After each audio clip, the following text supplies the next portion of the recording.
my fellow Alaskans. Hopefully you can hear this pretty loud and clear right now. I am going to double check with my side phone here.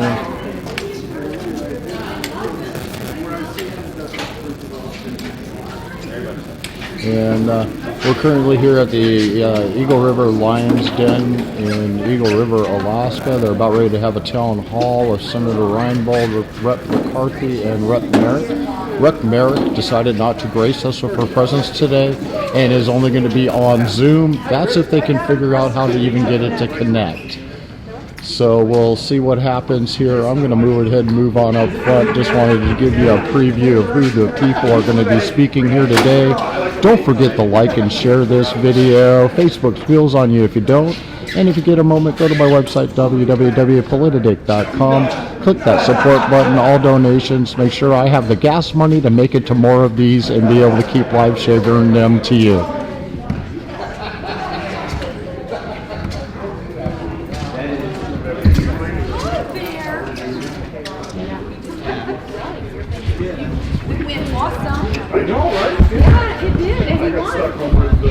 The broadcast should begin here shortly. I went live. I am live right now. Woo! Hi, I'm Aaron. Sure you are. So he there's a bill going to come forth, correct? Okay. What? Yeah, we got to hurry. Get it done, okay? Okay, right or wrong, okay? And the microphone picks up everything. I now have a double setup so that I can monitor the sound at the same time.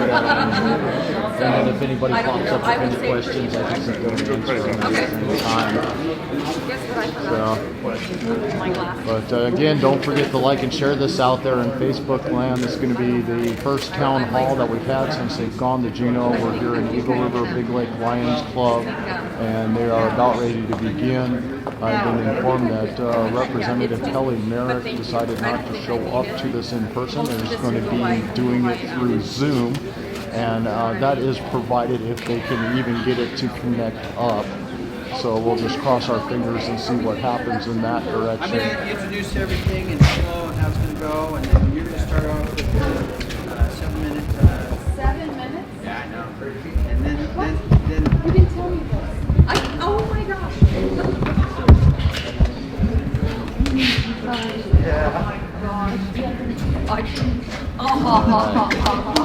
Everything a little bit more reset up there. Again, don't forget to like and share. This is a town hall here in Eagle River, Alaska. First time we get to hear from our legislators and hear what they say and what they have to say. It's supposed to start at 4 o'clock. That's why I am live already on this. Hello. Senator Lora Reinbold saying hello to everybody out there in Facebook land. Again, don't forget to like and share this video. You're running the show, right? Yep. Okay. Oh, they got that like a month or two ago, like 2 months ago. They just did that.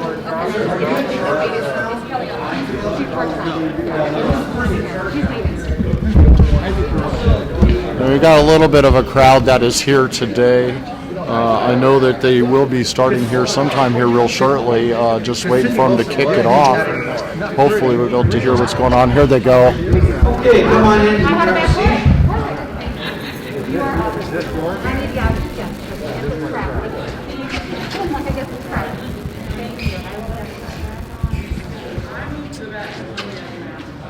You're all set.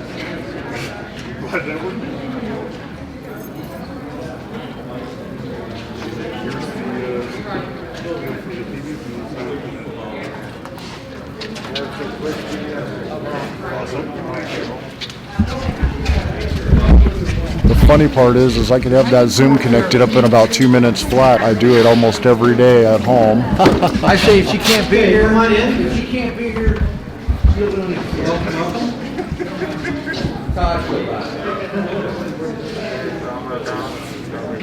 What's up, old man?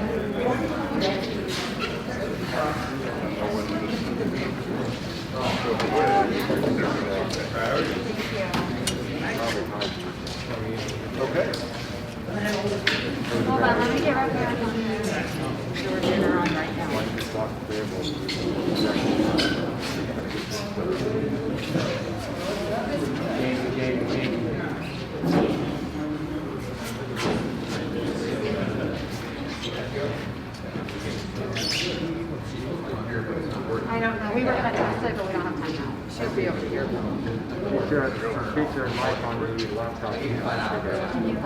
Okay. All right. So this is indicative of what's been going on in Juneau. Rigid flexibility. So we're getting Representative Merrick online, but we had an issue with the cable to connect. So let's go ahead and get started. I'm Ken McCarty, Representative McCarty, and welcome to the Lions Club. And we're going to give great appreciation to the Lions that this park, as you know, has been here a long time. Well before 1965, the Lions have been here serving Eagle River, and there's some great things happening that for the park to be given to the Lions Foundation completely. But we're waiting to see all the pieces of that, and Senator Reinbold's definitely part of that process there. Let me go over some procedure things here that we are having. This is going to go till 5:30. That we have a select amount of time that the representative will speak, and then really to hear from all of you. And so when you're given 3 minutes to share your thought, and that it's not open to question of get a response from, but for us to write down your thoughts and respond to you another time. But to hear from as many people as possible then. At the end of the time that the representative will give just a few minutes to share closing comments there. And as we end at 5:30, that those who want to stay later, you're happy to do that and chat as we're able to meet. Okay. Make sure I'm catching everything here, and we're on Zoom. Representative Merrick, can you hear us? Oh, she's not on the camera at all. She's just her. So we have a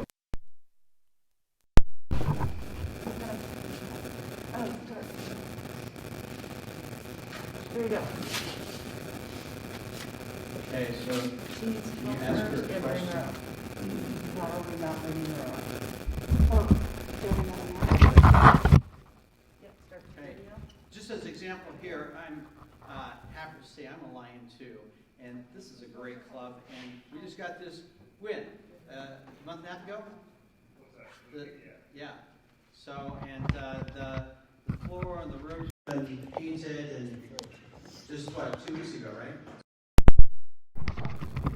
Wow.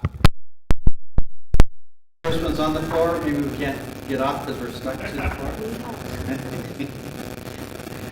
Okay, let's go ahead and start with Senator Reinbold. Say 10 minutes. That's great. Okay, so good afternoon. I want to say first of all, thank you guys all for being here today. This is awesome having everybody in person. It's lovely to see everybody. And I wanted to say, wow, the earthquake this morning, that was quite a shake-up, huh? This morning. So it reminds me of March 27th this year. It was roughly March 27th and 28th this year. And there was a, in my opinion, a political earthquake. Senate Bill 241 passed in the dark of the night. And that changed the disaster laws. Basically, in the past 30 days, a disaster was declared. And this bill was passed. It went right from a small committee directly to the floor. And it was an earth-changing political environment that gave the governor tremendous power. It only went to one committee, that was Rules, which is extremely unusual. The governor had just been to a conference called the National Governors Association in February. And that's the same organization that brought us Common Core. On March 11th, he declared the disaster, and then he proceeded to do 18 different mandates. Then there was a process, as you all know, the case demics happened, travel restrictions, PCR tests, et cetera, et cetera, et cetera. Well, I was working really hard trying to tell the governor that I would do whatever I could do as long as we could open Alaska, free Alaska. I wanted to help him, support him, create a huge rally, et cetera. I started a group called Constitutional Freedom Fighters, and we have roughly 8,000 signatures, And it basically cross-examined every single mandate to the Declaration of Independence, to the United States Constitution, and to the Alaska State Constitution. And then we run around the state all over the place getting signatures and rallying people, telling them, we know your constitutional rights, and I took an oath to support those rights, and government was instituted amongst men to defend those liberties.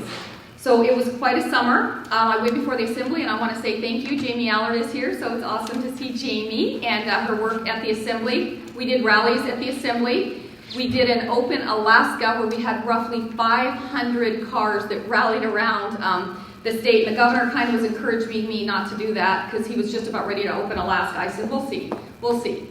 About 3 days later, he did reopen Alaska. It was mandate number 16. He had D, E, F, G, H, I, J, K, L, M, N, O, P, all these attachments that I read.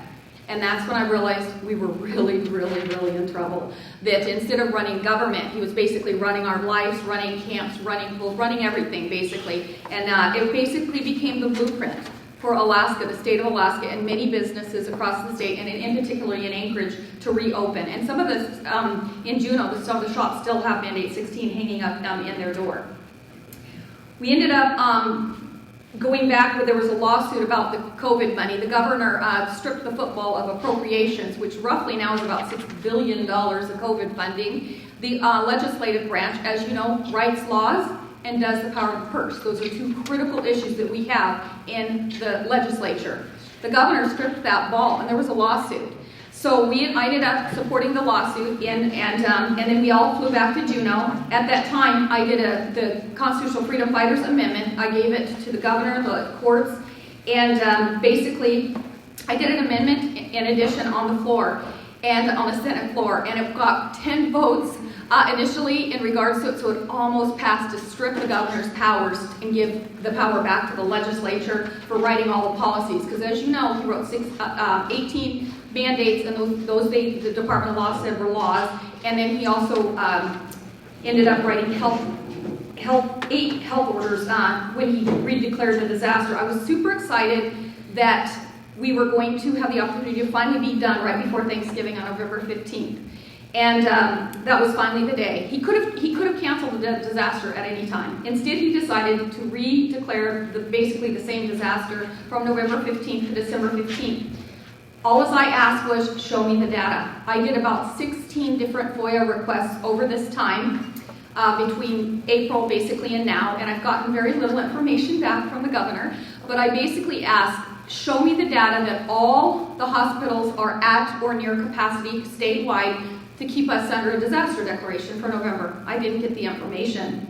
Then, of course, he did it again, and he did it basically November 15th to December 15th to January 15th. Again, declared the disaster again without the legislative approval. You're supposed to get the legislative approval. And then he did it again January 15th, and he wanted it to go all the way in his bill, SB 56, to September 2021.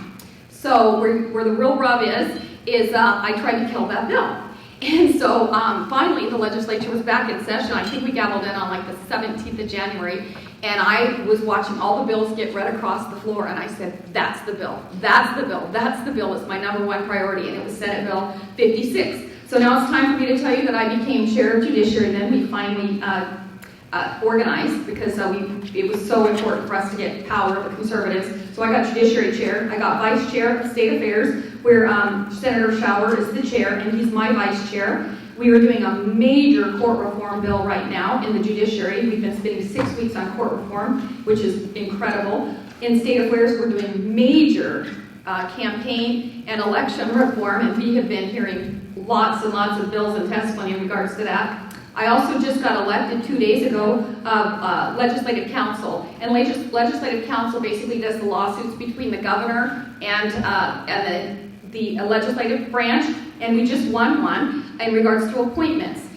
Basically, he tried to have his appointments go through without calling special session, and we won that. So the governor's appealing, and that's why we had to meet in Leg Council. And I'm really, really excited to be on that committee. That committee also has a $5 million contract with Beacon to test us every 5 days, to screen us before we go in the Capitol, to wear a badge, all sorts of stuff. Well, I'll tell you that contract really troubles me. And so I have real issues with that, and I'm looking into it and actually having it audited.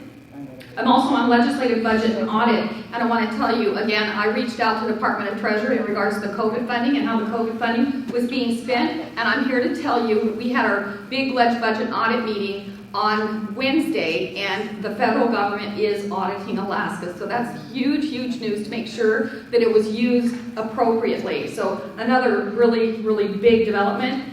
I'm also on Joint Armed Services, as you know, because we serve military here, and thank you for all the veterans and military. I also serve on 4 subcommittees, so it's been very, very busy down there. I serve on 4 finance subcommittees, and I've got finally a really, really phenomenal staff. It looks like that's coming to join me on Monday to help.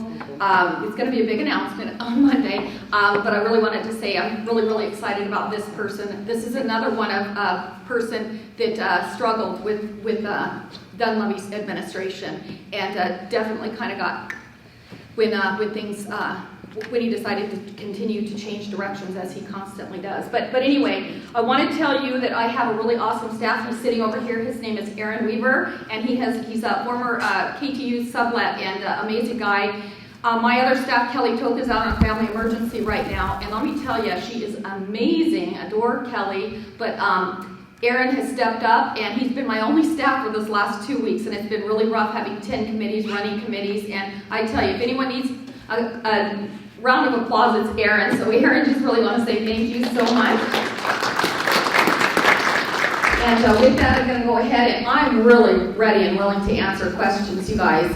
As you all know, that there was a pretty toxic letter that the governor unexpectedly sent out, and I want to tell you that I asked multiple times to meet with him. I even did a 4-day event in my office and asked him to come, and he could choose any time, and I would make it a priority. I reached out multiple times to his directors and legislative directors and stuff, and he just wasn't willing to meet. So I was completely blown away when this letter came out, completely unexpected.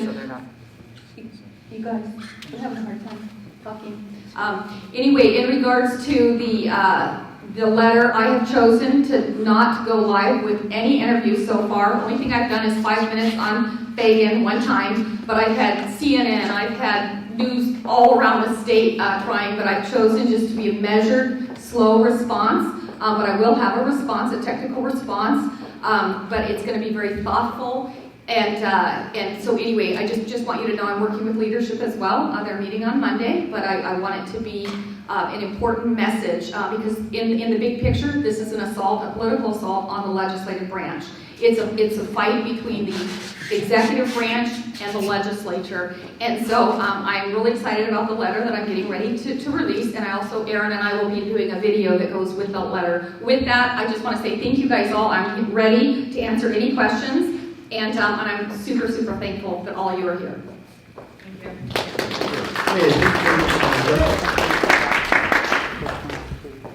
So we're going to have to move the chair back a little bit so that the people who are listening in by Zoom will listen better.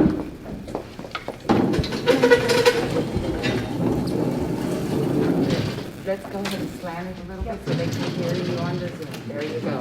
Slam it that way. Sorry. Okay. So we're going to have Representative Merrick share. Representative Merrick, can you hear me?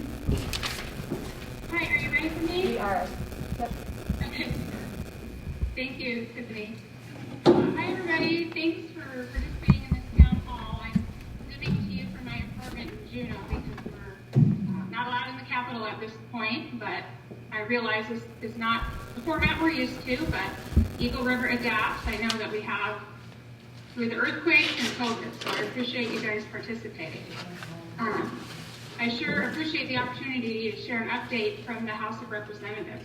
But first, I'd like to thank Representative McCarty and his staff, Jeanette and Tiffany, for their hard work in this event. Can you turn it on? I also want to thank my staff, Allie, Can't hear her. Jamie.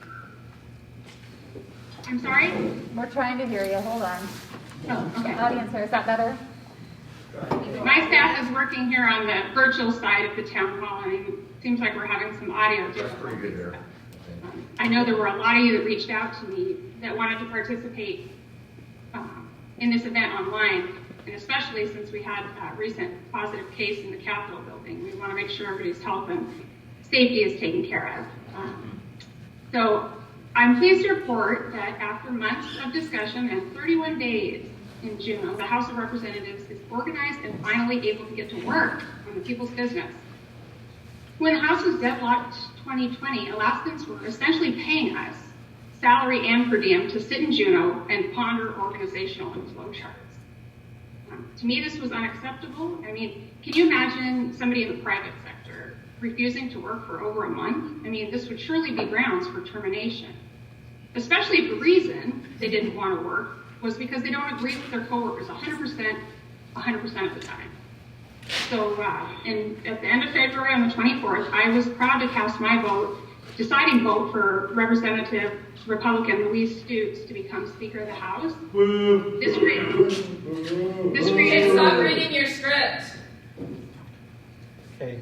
This created new organization in the House, and Speaker Stutes and I worked, and we continue to work diligently to engage more Republican members, as the goal of this new caucus is to bring people together. In fact, we offered chairmanship of the Powerful Rules Committee to 4 of the most conservative members of the House. And the Rules Chair is responsible for things like calendaring bills that are headed to the floor. And so that chairmanship is very powerful because they can assure only the best legislation makes it to the full House for a vote. And we encourage Republicans to fill these key positions. Personally, I pleaded with several members of the Republican group to accept a position as co-chair of finance.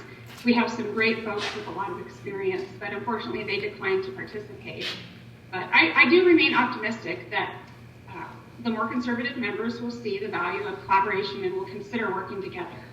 So rather than have the Democrats control both sides of the state budget, I stepped up and will now be responsible for the capital budget, and I will control which bills are heard and moved through the Finance Committee. And some may see this move as a power play. Did I lust for power? Did that cause me to make my decision? Did the lure of a bigger office and one more staff do it? And I mean, the answer to that is no. I did what you elected me to do, which is to govern. And our state's in a fiscal crisis. We need real leaders that will step up and make the hard decisions. I've adamantly opposed an income tax. Now I can ensure that an income tax will not move forward. Eagle River now has a strong voice at the negotiating table, and I intend to bring our Eagle River values to these discussions. I sat in the minority for the last 2 years, and I've seen how doing something is better than doing nothing. Eagle River asked me to be part of the solution rather than to be an obstructionist. I'm determined to be an effective legislator rather than to sit back and let others dictate the future of our state. It's really been fascinating to watch the amount of time and effort spent concocting these conspiracy theories as to why I voted for Louise Stutes. In fact, some of them are quite comical. Will she run for governor? Maybe she'll vie for Don Young's seat. Well, I can assure you it's nothing quite that glamorous. I did what I did because I think it's what's best for Eagle River and for Alaska. Now, you may agree or disagree with what I did, and either way, your thoughts matter to me. But remember that I represent all of Eagle River, not just one party or one ideology. And that's why I allow comments to social media without censorship or deletion. That's why I don't block people from my pages, because I'm a better, more effective legislator when I hear from you. So thank you to the overwhelming majority of people who supported my decision to get to work and move Alaska forward. And for those of you that are still skeptical, I hope you will see in the long run that it was the right choice. Thanks so much. You bet. All right, thank you, Representative Merrick. So I'm Ken McCarty, Representative McCarty, represent District 13, which is... Tiffany, can you unmute your machine? Yep, sorry. Got that? Yep, sorry. Okay. And I'm still part of the Republican caucus. There's 18 people in the caucus. 2 of the people, 3 of the people left. 1 is doing their own thing, and the other 2 are part of the coalition. That I'm on HES, which is Health and Safety, and actually was offered by the coalition to be chair of the HES, but I turned that down to stay part of our caucus. I'm in Labor and Commerce and on Community and Regional Affairs. And those are the only ones that I was able to become part of. I wanted to be part of military and veterans, but there was no more selections for that. The staff I have are awesome right here, Tiffany and Deneen. And Tiffany is staying here. She's in Eagle River all the time. For Deneen, she's in the office in Juneau, and it's great to have them here. So at times, in fact, let me just make this comment, that my job as your representative is for a season. So I have a business in Eagle River, and so come May, when the session is over, I go back to my business. But these two are full-time. Now, they're going to be reported to me, but this is a major support. Everyone that is the staff of the representatives. So, doing a lot of Zoom. That's what's happening. We can't see people in the building. So, just lobbyists and constituents are not allowed in. Waiting for this organization to happen. That I'm used to things moving much quicker than what happens in Juneau. And so we've been very busy on writing bills. And one of the bills is going before the committee, what, Tuesday? Yes, on Tuesday, Okay. HB 53. So HB 53, which is about military youth who are not living in Alaska. Their parents have been assigned to come to Alaska, and so they can register into the schools and get their classes that they need, so it's not an issue at the last minute. Like, for instance, a senior that's coming to high school here to finish the last year, they're not racing to try to get that last class in order to be able to graduate. Another bill is HB 108, and that is the concept of concurrent enrollment in high school. So we have concurrent enrollment for a middle college, which is great if you're on the track to go to college. But most of our students don't graduate from college. Most of our students are going into the trades, and we do not offer concurrent enrollment in high school for the trades. So this bill is going to say that concurrent enrollment can be offered for the trades, and the students that are going there, they're getting the credit for that. That is certification in the industry. It's not based on any type of union piece where there's an apprenticeship that has to be, but they can go into an apprenticeship programs, but they can step out with certification in the industry to go into whatever trades that are available for them to go into. I see that that's going to give them purpose. It's also going to see a reduction in issues of homelessness or couch surfing or youth that are just struggling with whatever, including drugs. I forgot to reset it, so that's 5 minutes there. So those are a number of things. I have more bills that are in process. I'm very concerned with our state in being security of our food. I don't know if you know this, but in May, for 5 weeks, we had no meat coming into the state. We ran out of meat. The aspect of other type of foods that we were dependent upon outside resources. And so I spent a lot of time talking to people to see what can we do to have more of our food grown, raised here so that if something happens. And if we are growing in tremendous amounts, that's an avenue for us to reach out to other countries and sell that, so we become a center point. Another issue of great concern is our fisheries. And so this is a very complicated issue. I'm spending quite a bit of time asking about that to understand it, because we have the sports fishing, we have the drift netters, that we have the commercial of different kinds, and of course, how many of you go down and do dip netting? Raise your hand. Okay, so but making sure that the management of the fisheries is going to be for years to come. So I think that's about it. And what we'll do is go into questions. And do we have a format, Deneen, that you'll just take that? Okay, thank you.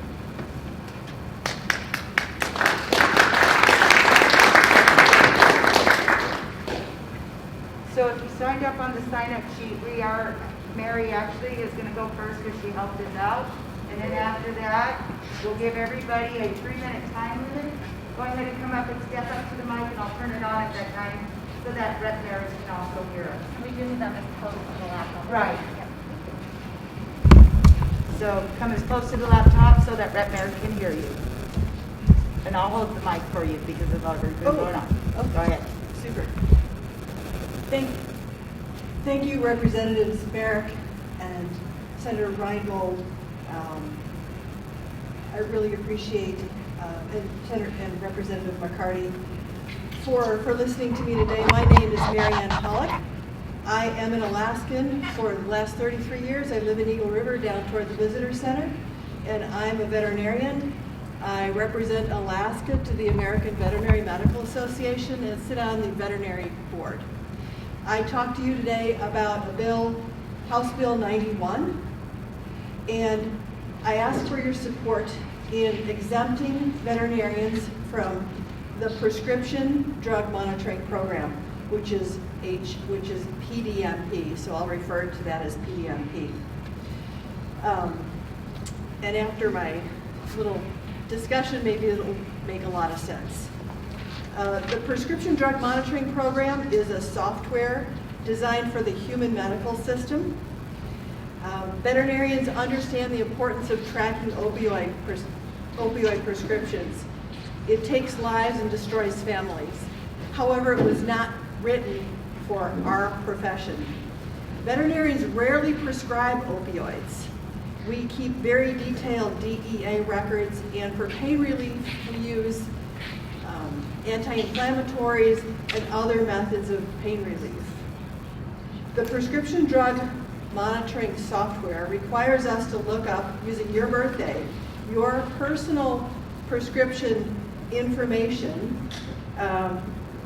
which we are not designed to look at. And because there's no definitive way to identify animals. There is microchipping. Most of our patients are not microchipped. It also costs a lot of money because all this reporting time is time we should be spent taking care of your patients. I'm a veterinarian, that's what I do, 12 hours a day or longer. It costs the legislator tens of thousands of dollars in reporting, and we know this for a fact. So I have a packet of information that I will present to the representatives and Senator Reinbold, and also for their staff, including my business card. I would be happy to discuss any other questions, and I'll have my contact information. So our ask is that you support House Bill 91, which is a simple solution to exempt veterinarians from the PDMP, and 32 other states in the U.S. exempt veterinarians. Thank you. Thank you for your time.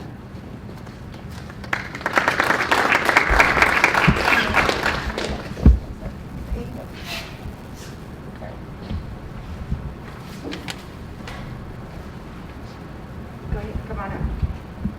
I don't need to come up, I can stand right here. Oh, we got people here. Yeah. So, and I'll hold the mic. Michael, there's like 30 people online. If you want Can I have the mic, please? I'll hold the mic. I can hold the mic. I'm holding the mic. I- This I- is how our format is going. Thank you. Okay, you ready? Mr. McCarty, Representative McCarty, you mentioned that there were 3 people not in the Republican caucus at this point. Can you name who those 3 are? Yes, Would you do that, please? sure. It's Representative Merrick, Representative Rasmussen, and Representative Stutes. Representative Stutes, thank you. Senator Reinbold, I read the letter from the governor, and I've known the governor for a while. I thought it was the most juvenile, sophomoric expression of defamation I had ever read. And if I could apologize for him, I would. That could have been dealt with much more courteously and much more professionally. I believe that the governor did not write it. I believe it came out of his office, and again, we're dealing with very tiny minds, I'm sorry to say. Representative Merrick. We cannot hear you. You need to be closer to the laptop. Representative Merrick, I would like to ask you to resign. You have built your Congress to the Alaska people in District 14, and if you refuse to resign, we will recall you.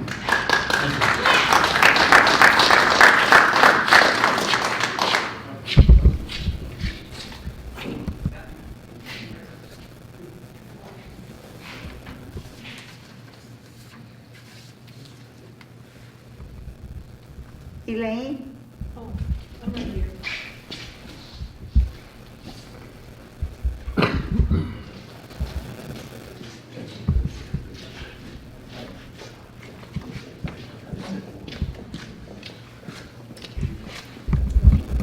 I want to thank everybody for being here, and I did have a comment directed at Senator Reinbold.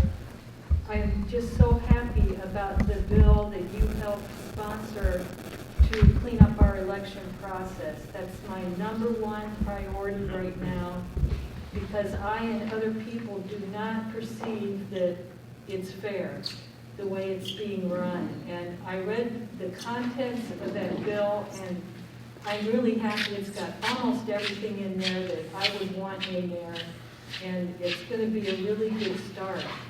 So I just wanted to ask if you could give a status of that bill.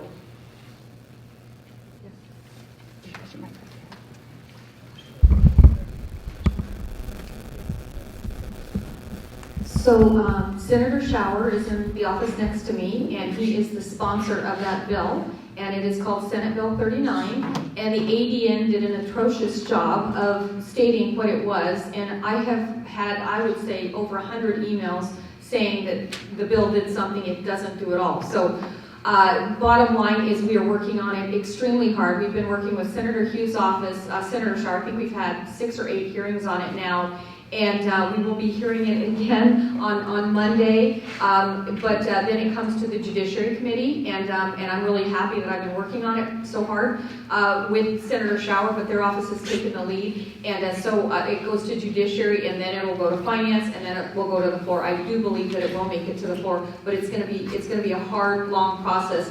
But it is a phenomenal bill. I will tell you, it is very exciting to see. Because the Republicans took charge of the Senate, and we are one heck of a powerhouse. Let me tell you, we have an awesome caucus. We've got an awesome judiciary, awesome state affairs. Our education is led by Holland, Senator Holland, which of course replaced Giesel, thank heavens. And I will tell you, the Senate is rocking and rolling. It is an honor, and it's such a pleasure to work with such fine people. And so with that, I do think it'll make it to the finish line in the Senate. Thank you.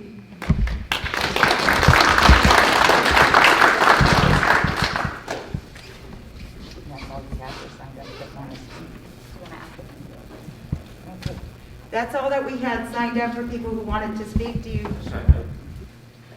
It didn't. I'm sorry. I was one of the first people here. I signed up. Oh, well, we're going to let you speak now. Oh, good. Oh, super, thanks. So I'm Pat Martin from Alaska Right to Life. My comments are for Representative Merrick. And of course for the audience, 4 years ago I met a woman who survived an abortion. Her birth certificate is stamped with born during saline abortion. That's what it means to be an abortion survivor. Last year when Kelly Merrick voted against moving the Life at Conception Act, a bill that would protect children from being murdered from the moment of conception, Kelly Merrick voted against simply moving that bill from one committee to another, preventing even a vote, a committee hearing, even the topic being discussed in the House of Representatives. Kelly Merrick voted against that, and her response to me and to you was that as an abortion survivor, she cannot be challenged on her reasons for opposing a bill that would protect children in the womb. Second point, the last 3 elections in the House of Representatives in the state of Alaska have produced a Republican majority. 2016, we elected a Republican majority, which gave us opportunities to move pro-life legislation forward. 2016, we saw 3 representatives surrender the control of the House of Representatives to the Democrats. In 2018, we elected a Republican majority to the House of Representatives. Again, another opportunity to advance pro-life legislation. Again, 3 Republicans surrendered control of the House to the Democrats. And again, in 2020, we elected a Republican majority to the House of Representatives, and this time, 3, including Kelly Merrick from Eagle River, turned over control of the House of Representatives to the Democrats. Now, Planned Parenthood endorsed and funded legislators control every single committee in the House of Representatives. We've never had a harder, more difficult, more bleak time or outlook on our ability to protect children in the womb than we have right now, and we have Kelly Merrick to thank for that. So I echo what Michael Tavallero said. Representative Merrick, we're calling on you to resign. I cannot actually recall you because I'm not from your district, but you can bet that Alaska Right to Life and pro-lifers from across the state will join that effort to make sure that your time in office is limited, and it's only for the sake of protecting children in the womb. Thank you.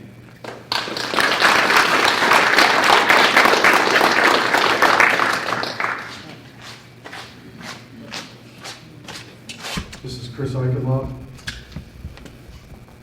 I just got a question for you 3. How many of you are involved in a binding caucus? Can anybody tell me? You 2 aren't. How about you, Kelly?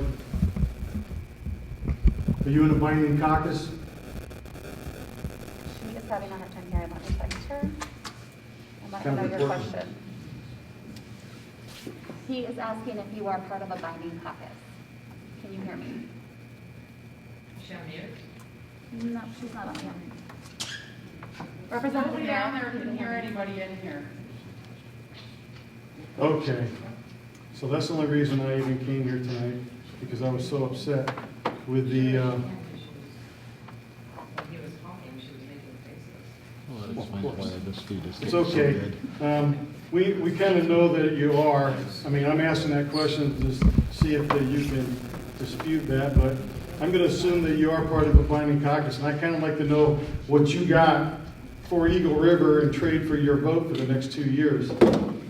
You're trading our vote to the Democrats for something. What is that something? That's what I want to know. And I'm going to be with Michael and the gentleman from the Right to Life and ask for your resignation. That's mainly why I came here to begin with. I wanted to tell you to your face, but it's kind of difficult because you're over there. So, I'm not very happy. I think that you're kind of you good? Go ahead, you have time.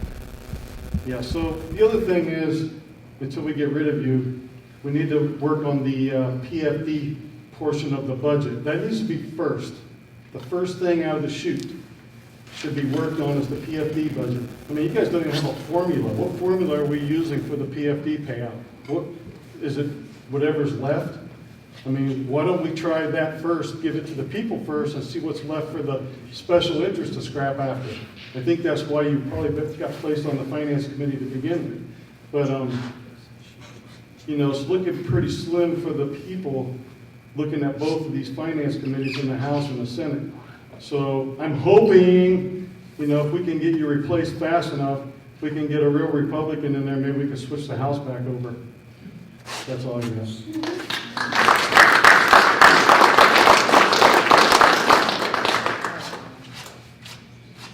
Anybody else who would like to speak?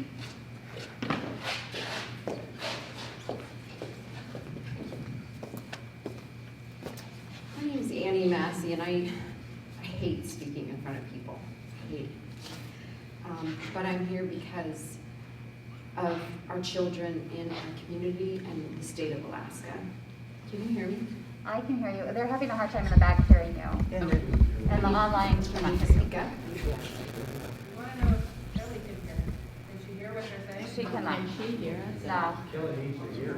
I know. Luckily, we have a blogger here. She can probably watch it later, but she's having Well, a if she difficult time. hears us, then She cannot hear Is anything. this fair to anyone that not fair? The people out there cannot hear us? So this is being recorded, and she will be able to hear everything in the recording there. Well, So- no, she'll be able to hear That's it. not fair. Who's on the Zoom? And, but I understand that, but right now, we can't solve this with the technology piece at this point. So we're not gonna end the town hall meeting because she can't hear. We have two other representatives that definitely are here to hear, and I would like to hear what she Why has to can't we say. get her on a phone? She doesn't need to hear via video. Get her on the phone so she can answer questions. Amen. Great. I like that. Yeah, as much as I've discussed it with her, she has, in all fairness, she should be able to respond. Yes, she should. So go ahead and continue on with what you have to share. She wants to share it with Rhett. She wants to be sure Rhett hears her. No, that's not what I'm Oh, saying. That's not her Okay. position. She's not standing for me. Oh, I thought you wanted to make sure she heard you. Okay. Okay. If she does hear this, all she'll do is go back to Okay, just whomever she's caucusing with and let them know what we all want. She can hear us, she's just not responding. Mm-hmm. Okay. She just spoke on there. You can hear her voice. She should say, I cannot hear. Okay, so I'll start. My name is Annie Massey. I am a parent. I am a resident of Eagle River. I was born and raised in Alaska, in Sterling, Alaska. I'm a parent of 3 children. In the Anchorage School District, I have pulled one, tried to pull another from ASD over the mess in this educational system. And it is not just Alaska. It is the Federal Department of Education. And I have 4 points. The first point is I need our representatives to please protect the rights of parents in education because they are being usurped, they are being marginalized, we are being silenced, we are being intimidated, we are being bullied, and that is happening because of a monopoly in Alaska. And it is the statute that we have in Alaska that certified the NEA in this state. I believe it was 1978, the year I was born. The NEA was certified here, and the only way that we can remove that monopoly over our kids' educational system is to put it to a vote in Alaska to decertify that representation for educators so that we can free them and we can free our children, and then our parents, teachers, and students can then have a parent partnership. It's a triangle. Parents, students, and teachers. And as soon as you pay for a union, as soon as you fund a union, your voice as a parent is silenced and marginalized at every single level. And so are teachers. So that's the first point. This is what happens. So first and second, let's see, the equality, any equality or equity legislation that comes your way is deceit. It's absolute deceit. They are packaging things in little boxes and calling it anti-racism and instructional equity. And they make it look real nice, but you need to open up the contents, every single one of you, if you are a taxpayer, if you have children, if you have a family, you need to open up every single one of those boxes, as they call it, real nice social emotional learning. Find out what social emotional learning is. It is not ever what it says it is. Ever. Thank you. I'll yield my time. You can go ahead. Thank you, dear. Second, open schools. Open our schools. And then I'm going to also contradict that and say it's a catch-22. We need our schools open because our children need their friends. They need a human being to interact with. But at the same time, they are in danger at school because of critical race theory that is being taught in the curriculum. Critical race theory is based off of 150 years of philosophical nonsense. Absolute nonsense. And I have spent hours and hours and hours researching this. And if you don't know what it is, please research it and try to understand. Because it is anti-American, it is anti-religion, it is anti-family. The school system and the NEA and their radical activists throughout this local community and this country are trying to replace the family in the school system. They want schools to become their home. And here I am as a mother, as a stay-at-home mother, and every single time I see it, it's infuriating. That is not your job. That's my job. Don't take that job away from me. Lastly, what can be done about the capacity and the emergency orders? Because if these capacities for Anchorage are changed, then the schools can be released to open. Because that's the one thing that the schools are saying right now is we can't open. We can't open because of the emergency orders limiting the capacity. But if we could somehow release that just for schools only, because the schools, I don't know if I can say this. We need to be looking at the State of Alaska Epidemiology Bulletin that talks about our youngest youth in this state who are committing suicide. We have the highest rates of suicidal ideation and suicidal attempt for our 5th and 8th graders. 5th and 8th graders. Have my time, so let her keep talking. And our high schoolers. So not even the high schoolers were higher than the 5th and 8th graders. I have a 5th grader. She's 11. The reason why this is happening, and nobody is reporting on this. I haven't seen it in the ADN. They're hiding it. They're censoring the true information of what this is doing to kids. And it's wrong. 100% wrong. This is affecting kids. They do need to be back in school, but it's catch-22. We also don't want them there because the crap they're going to receive. It's a mess, and parents care about it a lot. But when we go to the board meetings, the union has lined up 120 people to call and write. And then I show up like this nervous wreck, and I'm the one person there. Monopoly. That is what that monopoly is doing. And every time I'm there, I tell the Anchorage School District, I need to remind you that you do not represent a teachers' union.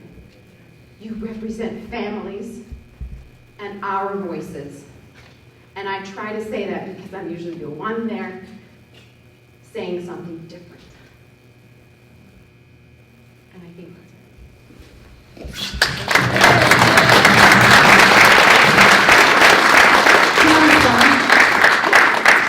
Absolutely. You're the reason I stand by. People like everybody, who's been speaking, this is a very difficult job. But I'll tell you, I've been fighting Common Core since day one. I was a substitute teacher for many years, piloting my own children. And Common Core has been one of the biggest, most destructive things to our school district. And yes, Alaska, as many people want to lie, they are doing it. That's the social emotional learning, and the Common Core standards were roughly 99. So I've had multiple bills. I do have it in statute. It is in statute where they're not allowed to teach it, but the administration won't get a regulation in, but I'm still fighting it. I just talked to the president, Senate president, 2 days ago. I have a parental rights bill. I've tried to get it passed many years. But I will tell you, I did get the opt-out for parents through, and I did get COVID, where you're not allowed to use state money on the Common Core initiative through. I will tell you right now, I have a vaccine bill where you cannot force a vaccine on the children. In regards to, especially with the emergency use authorization. And I want everybody to know that the Pfizer and the Moderna vaccines, I'm not telling you not to get them, that's your own choice. But it cannot be forced, and because they have not been FDA approved. So in regards to that, I do have, I'm going to make a commitment to you that I'm going to submit my parental rights bill with, it's going to include, I've already got it written, and including the opt-out for the testing, and we've got opt-out for vaccinations and parental rights. And I'm going to ask you personally if you will help me read it before I finalize it, and then you will help me get testimony for that bill. And I'm working with Miss Campbell at Eagle River High and Sarah Price, and I know Jamie's working too, but I have been working with students across the state this summer trying to give them hope. When I voted no on the governor's bill, even the resolution, we changed it from Senate Bill 56, which was extending the disaster through September 2021. I made it my #1 goal, and I was successful to kill that bill, and I had 16 amendments to kill it because I couldn't stand the thought of our kids. My #1 reason for killing the bill was because our kids were in mental and emotional crises. It was estimated 25% way back in the summer, then it went to 50% in the fall. It's approaching 70% now having mental and emotional crises. So it's those children, so tell them they do have friends in the Senate, and I want to personally ask you to help us and Sarah Price. Sarah Price came before the Judiciary Committee, and she's going to bring students to testify in regards to this bill. So biggest hand of applause, everybody. Thank you for fighting for us.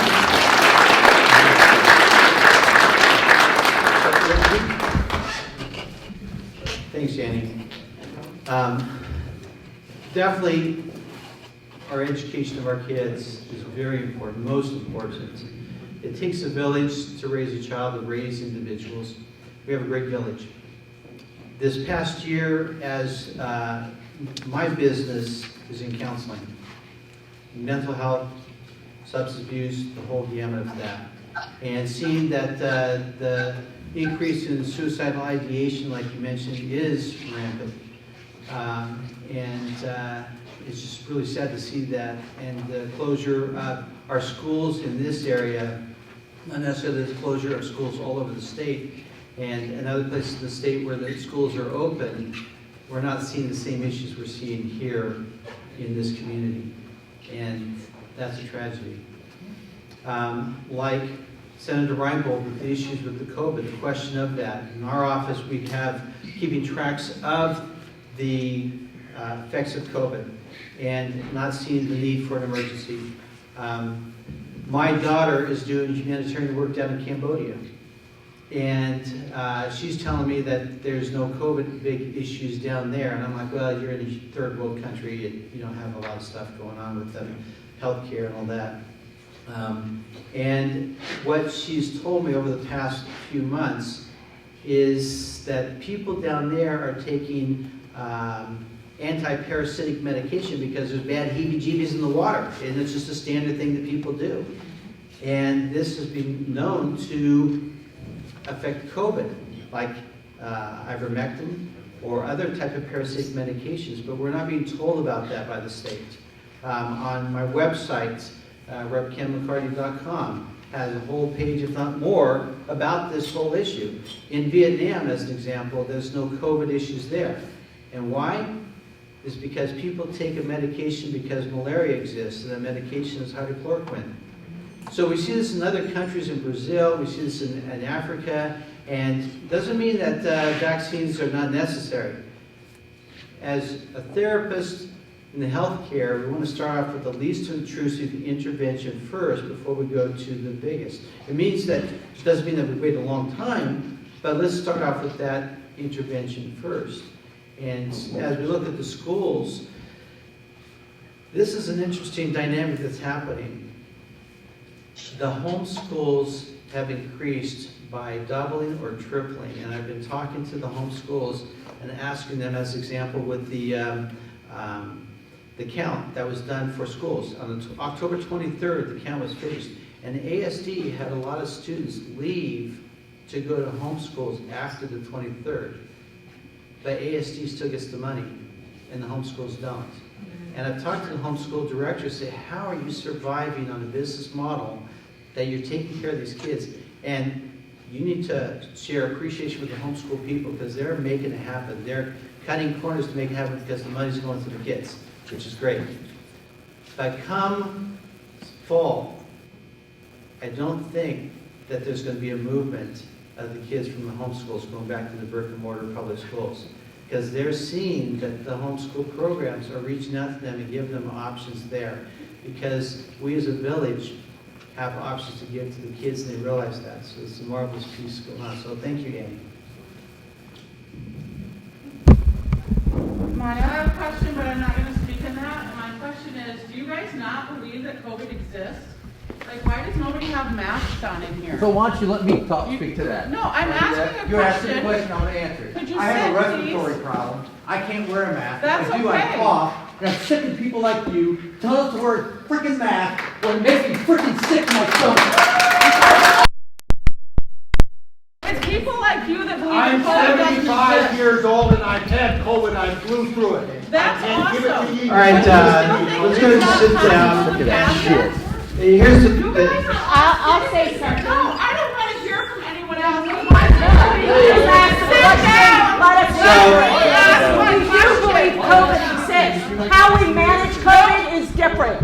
You want to be in here with the community, you should let them speak. You asked us a question and you accused everybody. I'm not listening to you because it's my turn to speak. You guys are sitting here passing and microphones back and forth to each other with no masks on, thinking that COVID doesn't exist. I don't know why you guys continue to think She's that making COVID an assumption it's not true, doesn't Ken. exist. We do know it I'm exists. asking why nobody has a mask on in here. So no one says. I'm too white, too. Like too whiteness too for you? I'm sick of it, If I man. can get your email, I would love to send you some information. No, what we should be asking as Alaska resident to Alaska resident. I'm not here to shame you or anybody else, okay? But what we should be asking is why has the state of Alaska, why have they removed the death statistics off of the website for the last 5 years? Why is there no death statistic information? Since 2015. No, since 2015, all of the death statistics are gone, okay? Off of the website. Cannot be found. So why has that occurred? Why do they not want us to know how many deaths there were in 2018, 2017? It has to do with COVID because they're saying a lot of people have died from COVID, right? If you can't see what the death statistics from before, if you can't prove, how do you know where you're going when you don't know where you've been? That is the number one thing. So if you don't know how many deaths there were last year or the year prior, how can you compare and how can you rationalize that somebody needs to be under a lockdown when you can't even look at what the death statistics were the year before when there was no COVID? That makes me to believe that people don't believe that COVID That's not what I'm saying. But you're not even listening this? to what I'm saying. I'm saying that, yes, COVID is very real. But again, how can you know where you're going when you don't even know where you've been? Okay.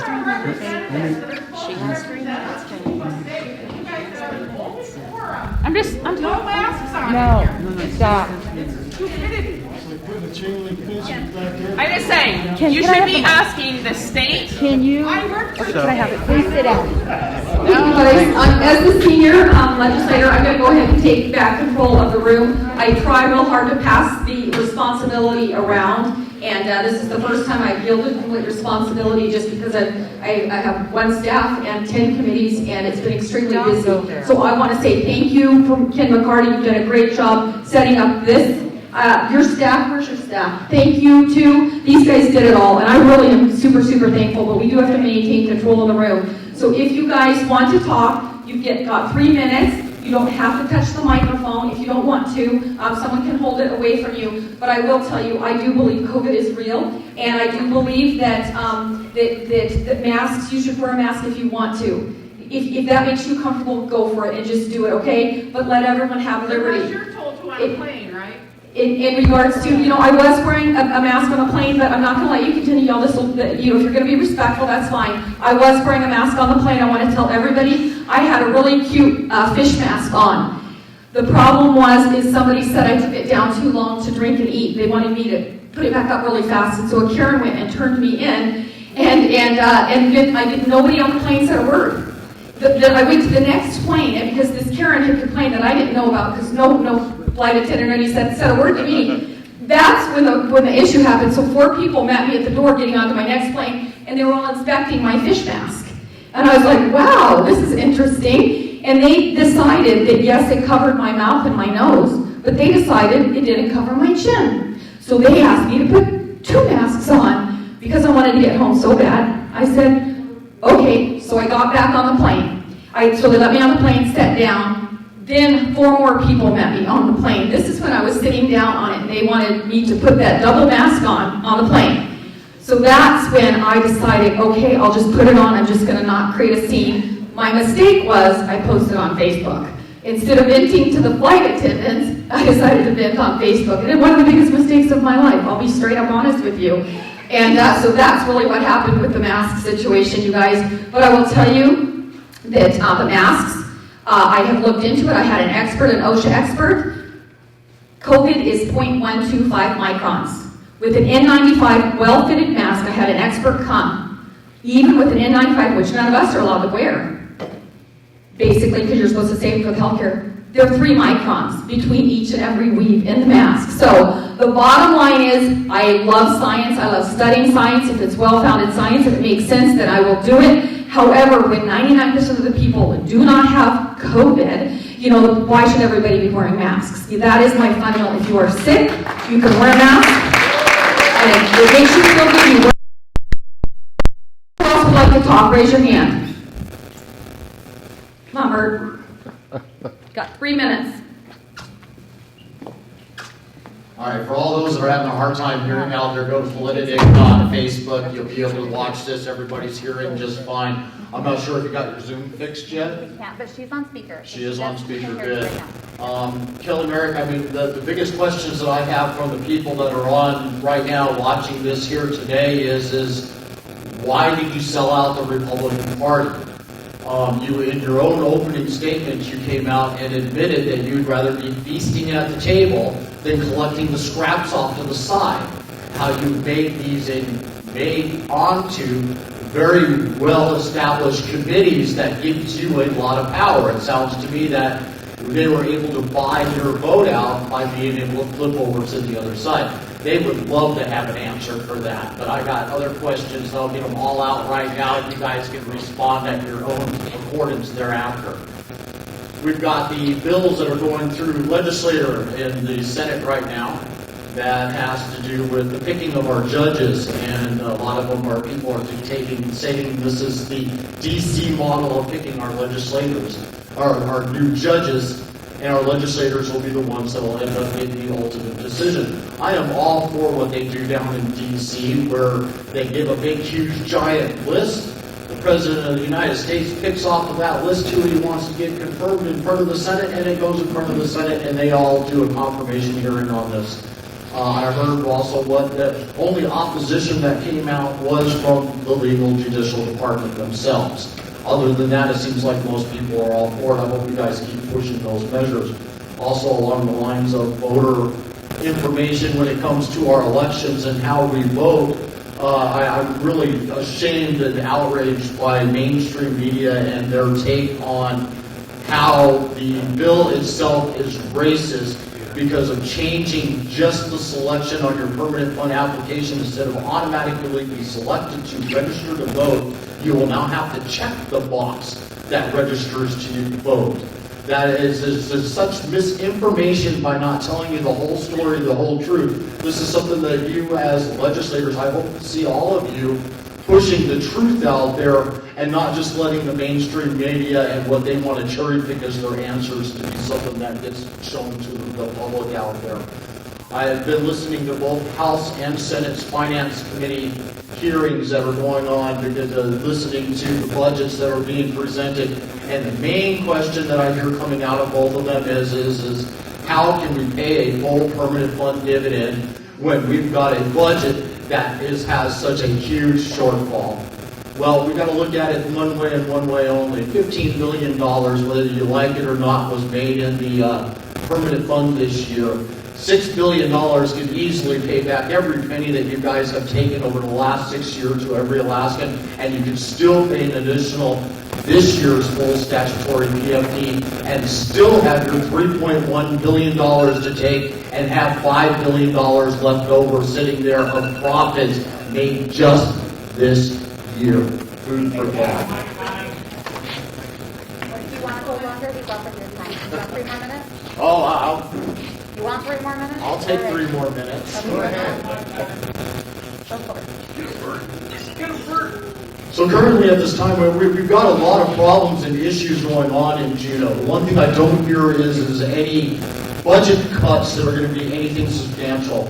A lot of the committee here has brought forward a lot of consolidation of departments thanks to the COVID virus, showing where automation through computers and being able to do it all, the positions that were manually hand-putting this stuff information in has now been automatized, where now it's just you put it into a scanner and it automatically fills in all that data information. They even did it with the Permanent Fund Corporation when it comes to the applications that are now being turned in. Why isn't there being looked at more further budget cuts? Education is a prime example of that. Brought up here today about our education system, that the homeschool programs are turning out higher quality students that are up into the upper 80 to 90% skill graduating from these schools, yet our own school districts is hitting less than 50%. Why is the homeschools doing so much better? Why did the school districts of Alaska have to create their own privatized, own personalized brick-and-mortar virtual school system to try to teach our schools and our children virtually? Why weren't you guys using the established homeschool programs that have been out there for decades and have proven results? My own child is a product now of the homeschool program. Walked into school this year as a junior into school. She has graduated as a senior as of this month. 2 years of schooling done in less than a year's time. Imagine what a real school system would be able to do if they were not to try to do brick and mortar style of teaching virtually and actually embrace programs that have been out there for decades now and have a very high success rate. Thank you.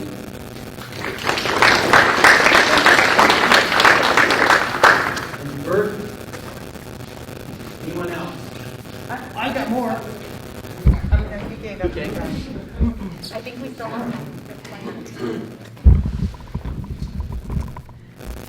Hi, my name is Tiffany Quirk. I want to thank Senator Reinbold for the amazing work that she's done on SB 56. I can't thank you enough for the gratitude for the people of Alaska, and I just hope that, things will continue to fall into place and this emergency will end as far as it relates to COVID. I think the number one thing, like I was telling everybody, to look at as a qualifier as far as whether or not we're an emergency disaster declaration is the death rate in Alaska. As of today, we've had 290 deaths. As of right now, I just looked it up. Today, we have had 290 deaths. I urge you, the last time that, I urge you to review the death statistics in Alaska. This is all my testimony that I was going to give in front of SB 56, but they ended up cutting it short, so I wasn't able to give it, but here we are. So, 290 deaths from COVID as of today. The last information that can be found was from 2015. Why is this? Was the data deleted? It seems irresponsible to have reported this data on the Alaska Department of Health and Social Services website for the last 21 years. 21 years. But yet we can't have the last 5 years. I have included the link below, which will take you directly to Alaska death data, which we don't have that here. Let's see. So just to give you some death statistics. Cancer, 995 deaths in 2017. 995. Heart disease, 831. Accidents, 439. Chronic lower respiratory diseases, 238.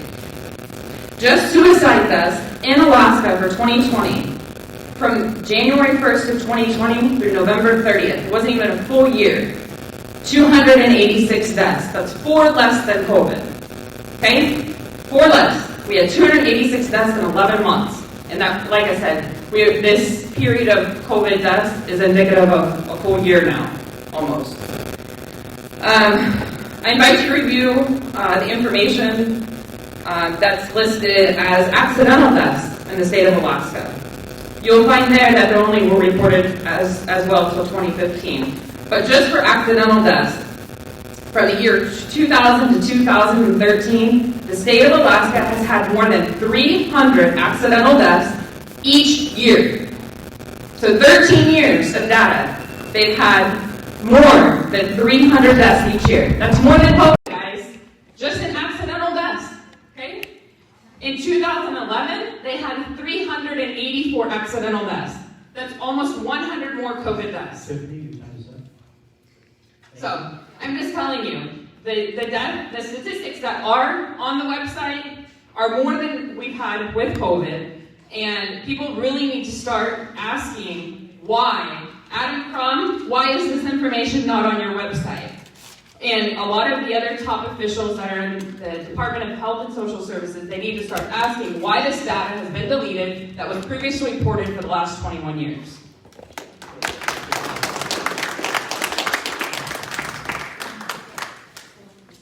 Okay, anyone else to share? He's already got a chance to Okay. Okay. Okay. Come on, Harry. Hi, here we go. I live in Eagle River, I'm District 14. First thing on the COVID mask, I've had COVID, I'm 75. It is a disease. It can kill you. I got sick, COVID can turn me around. Sorry, hydroxychloroquine turned me around in less than 2 hours. I got started going back up. I had to my wife has a long-term infection. But you get flu shot, you get a measles shot, you go out. When we were kids, we got measles, mumps, chicken pox, two kinds of measles. We finally got our polio, salt vaccine, and then we got sugar. We didn't go into isolation. Once you had it, your vaccination or the disease, you went out and enjoy your life. Daryl Issa had a very good editorial today. That basically got to go back to if you're my age and you haven't had your shot, and you haven't had COVID, that's your problem. If you've had COVID, I can't give it to you, you can't give it to me. They're saying, well, you might could. It could happen. Well, a spaceship can land out there, the little green man can come here and ask you to use the restroom, too. We got to get the world back to normal. I went through and punched a little and I heard, I know these statistics seem to be totally accurate. We had about, I guess the chance of a kid dying, school age is about 1.5 and 1.5 billion. Okay, we had 45,000 students roughly in the Anchorage School District. I punched it out today and I came out with 0.003 student would die of COVID had it exposed. 0.003. Now I'm not sure what part of the student that would make it feel like could just cut off some hair. Hair's overrated. But I just wanted to say that it's time to get the world back to normal. If you had COVID, yes, we're going to have to take care of it. Obvious. But it's time to get our country back. You know, if you have comorbidities and you haven't had COVID, and you haven't had the shot yet, and you're not eligible yet, well, you're going to have to isolate. Or you're afraid. If you're afraid, that's your problem. Walmart sells Chinese made babies over there relatively cheap. You can finish your sentence. Finish your sentence. And secondly, the other thing I'd like to say, Kelly, I want you as my representative, as a Republican, You didn't show up for your vetting when we were vetting candidates. I voted for you, I supported you in District 14. I think it's time for you to resign.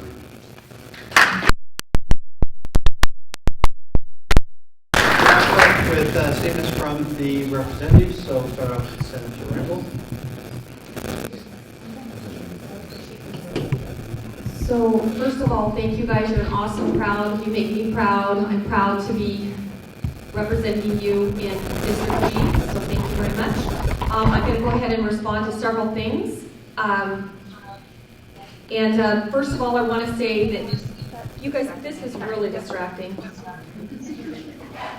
So I want to say, I know Dave Bronson here, I know Commissioner Dahlstrom was here, and I apologize. I know John Rod is here, and I know there's other VIPs here. So just, you guys make sure you network at the end. If you don't want to shake hands, that's okay. Do the elbow bump. But anyway, just thank you guys, each and everyone, for being here. I want to comment, Tiffany, I've done, I believe it's 16 FOIAs now, and I've got them all documented in a big binder. And it's really troubling that this administration will not answer a senator. And they should be answering to every single one of you, but this is a representative republic, and when they are closing the doors on me, it's unbelievable. So I will tell you, I'm going to fight it, and I'm going to fight it mightily. So you guys know I made one promise to be a bold conservative leader, and I made one promise I'm not going to change when I go down to Juneau. I will not. I'm going to stay the same person I was when I went there, and I'm going to fight for the same principles that I left with, regardless of the pain. And let me tell you, it's been plenty of it, but I said I'm going to be the same person when I return from this political environment that I was when I left. That's the one thing that I worked on politics for decades before I decided to run myself, and I said that's the only thing I don't want. I don't want people to change. That is a machine in Juneau, let me tell you. It is a machine that tries to change you from the night you get elected. I could give you stories like you would not imagine. It's a machine, but I fought it with everything in my being. I want to tell you, I'm going to get this information, even if I have to use a lawyer to get it. I will tell you that I oversee activities of the Department of Law as Judiciary Chair. I oversee the courts. We are having a massive, massive court reform bill. I've never seen anything like it in the 9 years that I've been down there. So watch Judiciary. It's huge, you guys, and there's something real big coming out of it this week. We've been working incredibly hard on it. In regards to the death certificates, it's not only the deaths reported, it's the FOIA. I asked the chief medical examiner to come before my committee. They're scared. They don't want to come before my committee. You know why? It's not because I'm mean. It's because I'm going to ask them tough questions. I'm no Pollyanna down there in Juneau. I ask people tough questions. There's 3 distinct branches of government for a reason. Our founding fathers debated feistily. They didn't just talk in a high voice and just say, okay, I'm going to put my stamp of approval on this. No, I'm going to ask the hard questions before the committees, regardless if people don't like it. In regards to the COVID money, I'm going to ask the questions. We, as a legislature, are supposed to redistribute that $6 billion, and we certainly would have done it a lot differently. Lots of information is going to come out of that. Watch for it. We're ready. I'm going to hire a fantastic person on Monday, and they're going to dig deep, and we're going to expose some jewels. So that should have had oversight. You can't have a king. We don't have a king. We don't have someone that is writing the laws, that is enforcing the laws and enforcing the money. That we broke away from that. We broke away from that in England. So it's super important that we have 3 distinct branches and we stay in our lanes. In regards to the data that the media is constantly suppressing, I'm fighting for that, to get that data out. And I want to apologize the character that the people make me in the media. They often write the story, they never talk to me. I'm just one of their favorite names to throw around because I'm a lightning rod. I ask the tough questions. And so you guys know my character, and I'm going to ask all of you guys to fight for me on Facebook. Fight for me on the radio. I need you. I really do. When there's comments at the ADN, which is painful, go fight for me.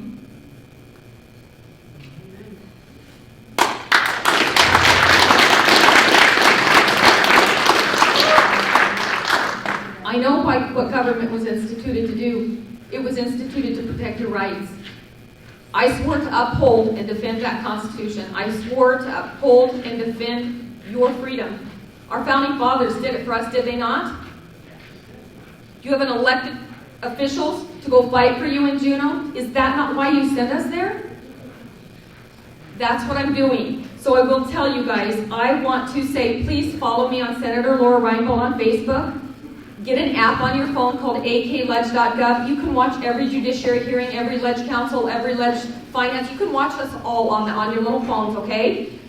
I want to say, email me. It's sen.lora.reinbold@akleg.gov. Email my staff, Aaron Weaver or Kelly Toth, and you just use their first name, last name at akleg.gov.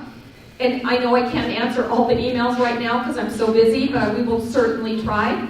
I want to say, please go to, I'm launching a new website today. It's called Empowering Alaskans. So please go look it up. We just launched it today, Empowering Alaskans, because of the censorship on Facebook. We decided to put together, and we want to get Eagle Exit. Hey, stand up if you've been part of Eagle Exit. Woohoo! You guys want to know where the liberty is for Eagle River? It's all Eagle Exit. And I tell you, I am passionately behind that. So with that, you guys, thank you so much for coming today. And I want to give you hope that you do have fighters down in Juneau. I know what I was sent there for, and I promise I will keep my commitment to you to fight, to protect, and defend your parental rights, your freedoms, and I know who I answer to. And with that, thank you very much. Thank you.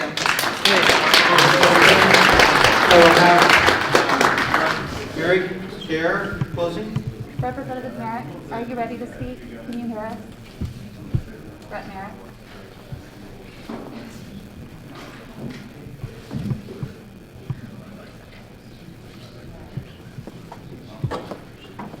Representative Merrick, can you hear me?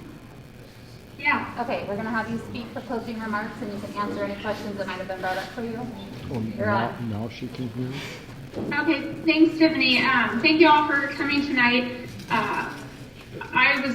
The audio was very muffled. I could barely hear anything you were saying. I noticed that Politadick is there doing Facebook Live, so I'll be able to review that footage.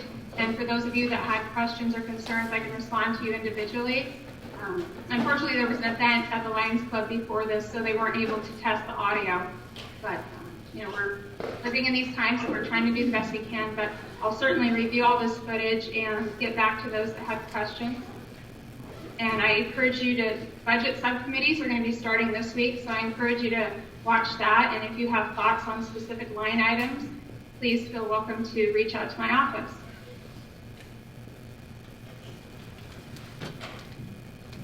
Okay, thank you very much.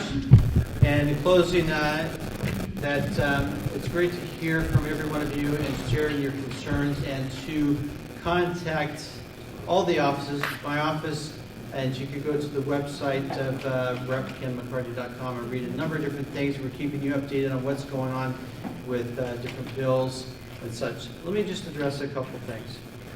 First of all, Marianne, thank you very much for sharing your piece. I'm very much involved in the opiate addiction treatment.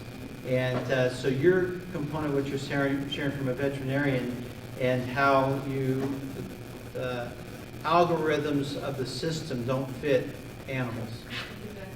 And so I'm going to vote in support of Bill HB 91, which I wasn't planning on doing that because I thought that this was something that, but you made it, okay, now it makes sense. So thank you very much. And that's the power of sharing your pieces, because some little insights that maybe it's like I didn't read that or I don't know about that component there. The issue of budget, that I own a for-profit business, and so I'm very aware of you got to make a profit. I talk to Matt all the time. He owns a for-profit business. He's got to make ends meet. And the state is a business too, and it can't be running on a belief that money comes out of nowhere, because where does the money come from? From our pockets. It doesn't come from just out of nowhere. And so looking at that, I see two pieces to the budget process. It's nothing new to you. It's like, where's the revenue at? And where are the cuts or the liabilities at? And so our office has spent a lot of time looking at those liabilities and saying, okay, what are those pieces that exist that we need to remove? And not everybody's going to be happy with removing, because maybe their item they're favoring, but it has to happen. Someone mentioned about systems with the computers, and that's a big question I have. It's like, why can't we move along with using systems Like, for instance, if you get a business license, you go on the computer, you pay for it on the computer, you go to your printer where it's printed off, and the state gets the money. It expedites the process. So where is that falling down in other places? And I know in the education that the department has asked me about, can we make some changes? And I said, is the changes in the system that would make the difference? And they all say yes. So looking at liabilities. The second one is revenue.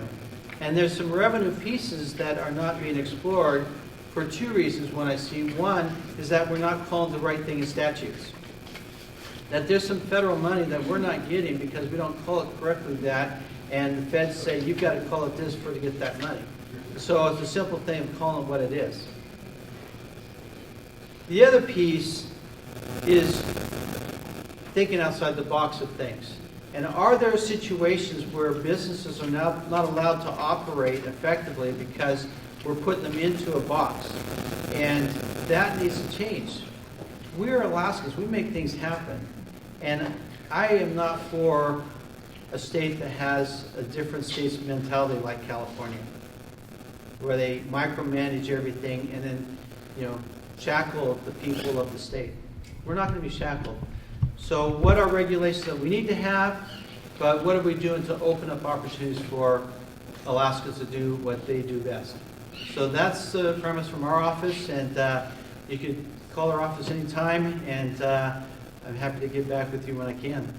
We have a phenomenal staff that will get back with you, and Tiffany, who's boots on the ground, is happy to come and speak to you. All right, thank you very much for coming out. And,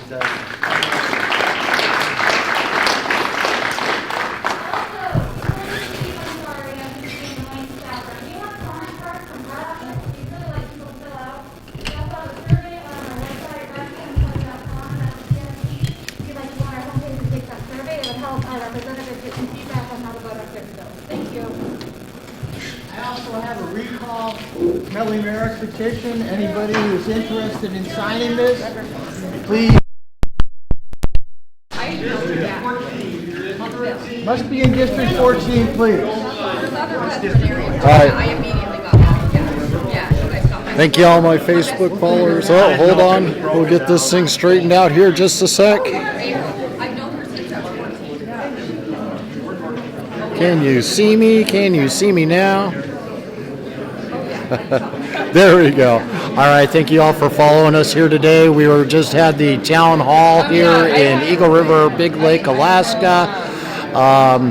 Eagle River, Alaska at the Lions Club here. And they just had their town hall with Ken McCarty, representative, and Representative Kelly Merrick, and Senator Lora Reinbold. Very heated town hall that they had here. A couple of contentious moments. Had a Karen with the mask issue. Kind of funny when 99% of the people inside this room don't have masks on right now, and the one wearing it's having the issue, and the ones that are wearing it that are not having issues, they're wearing it because they're in the at-risk environment and they're just taking that extra precaution. Of course, I know a good chunk of the people that are sitting inside this room right now have already had the virus, so it's kind of pointless at that point. Go to my website, politadick.com, click that donate button, click that support button. All proceeds goes to make sure that I have the gas money to make it to different kinds of events like this, and I can get up there on my soapbox, which is what I'm hoping I'm doing for a lot of you, and ask the tough, hard questions of our legislators and hopefully get some answers. As you saw with what I had to say, I was even given an extra time there, a whole 6 minutes, and not a single one of them responded to anything that I had to say. I guess I'm just not surprised by that happening at all. Again, don't forget to like and share. Facebook squeals on you don't. And I'll go to my website and make a contribution today so I can afford to come here and do this again. Thanks. Yep, we are.